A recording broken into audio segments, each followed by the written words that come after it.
Light was born within the womb of the eucalyptus tree to the tune of the old song. The woman rubbed her daughter's feet as she sung high and low, from soft to loud as she wielded the sounds with her tongue. Light shades of skin are all I am to you.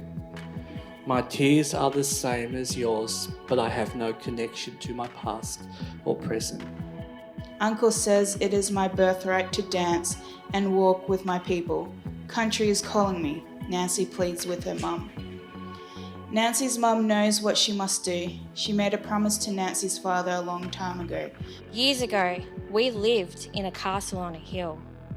2 pet dragons, food, and now. Period. Stop. Period. Stop.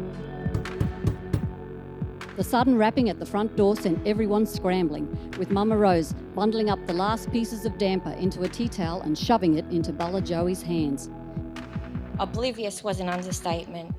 Stupid love toxins flowing through my veins.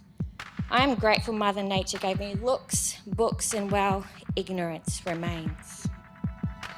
I am here, an enigma, no gender or place, just a moment of space. She looked at the tombstone they were both standing at. Nancy fell to her knees. It was her father's grave. At first, we thought them ghosts, spirits swollen into being, of death and curse and skin and bone.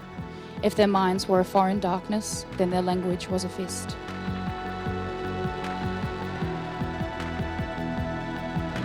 Kazage boy, Granny motioned as she held the back door open after checking there was no bison there.